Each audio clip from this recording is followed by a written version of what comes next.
Assalamualaikum warahmatullahi wabarakatuh. Perkenalkan, nama saya Muhammad Rafiul Rahman. Hari ini saya akan mempresentasikan tentang analisis mengenai peran strategis Pak Agung Nugroho dalam transformasi manajemen PLN Kenjeran di era AI. Selanjutnya terdapat outline tentang PPT ini. Yang pertama terdapat pendahuluan dan konteks organisasi PLN Kenjeran. Yang kedua terdapat kerangka teoritis Mintzberg. Yang ketiga ada fungsi manajerial di PLN Kenjeran. Yang keempat terdapat dampak AI pada manajemen. Yang kelima ada tantangan transformasi digital. Dan yang terakhir ada kesimpulan. Nah, selanjutnya terdapat pendahuluan. PLN Unit Kenjeran menghadapi tantangan ganda, yaitu memenuhi mandat sosial sebagai penyedia listrik, sekaligus menjaga kinerja finansial di tengah disrupsi teknologi dan regulasi yang terus berubah. Nah, apa sih teori Mintzberg?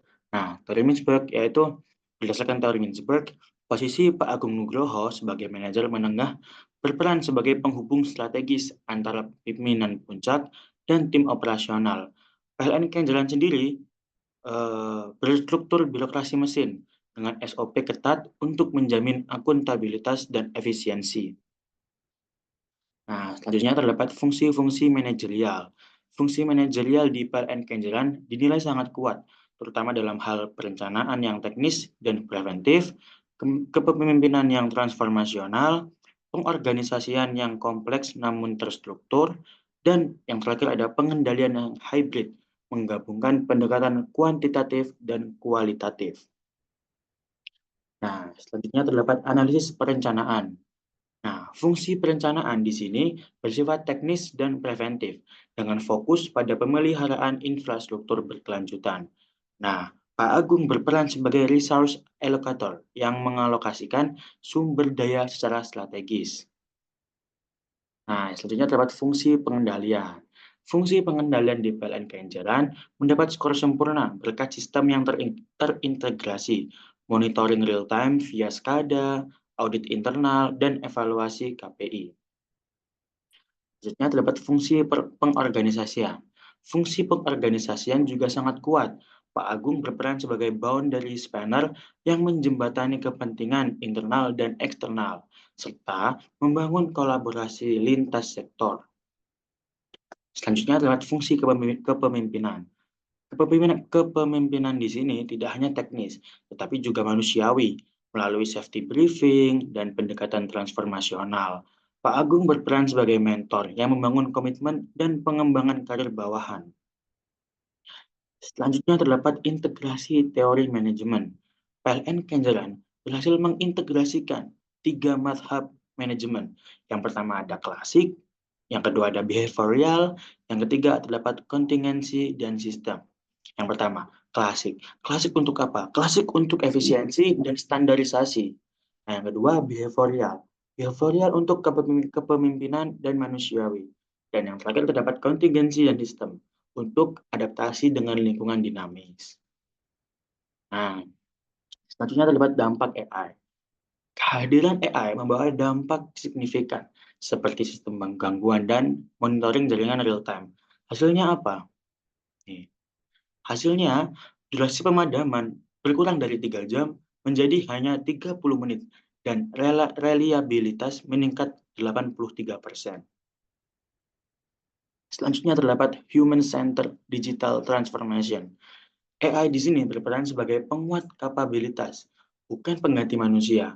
Pak Agung menjadi penerjemah nilai yang menjembatani strategi digital dengan operasional sehari-hari. Selanjutnya, tantangan tata kelola. Tantangan utama adalah dualitas misi antara kepentingan komersial dan sosial, serta resiko bias algoritma. Disinilah peran manajer sebagai human in the loop yang memastikan keputusan tetap etis dan adil.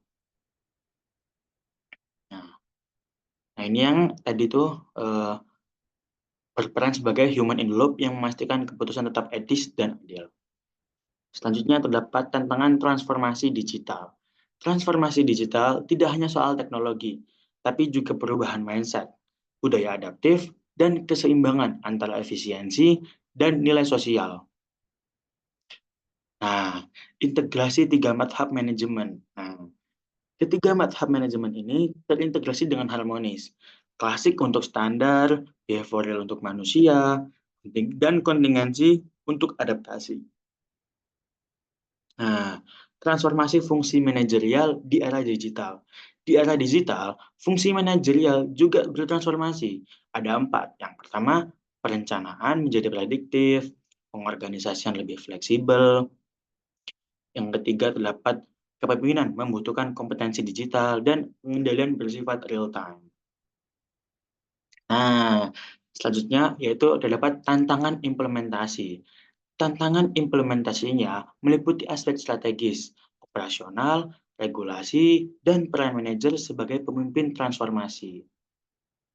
Nah, di sini terdapat beberapa kesimpulan yang sudah saya simpulkan. Kesimpulannya, peran manajer lini menengah seperti Pak Agung semakin strategis dan multidimensi.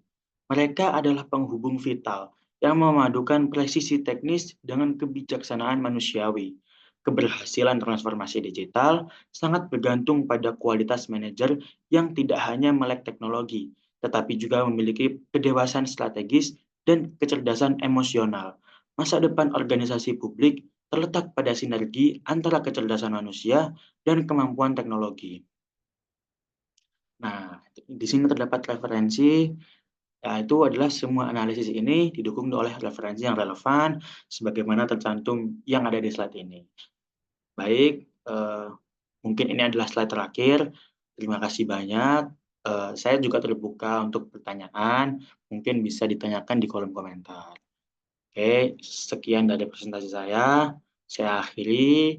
Mohon maaf atas bila ada salah kata yang kurang berkenan.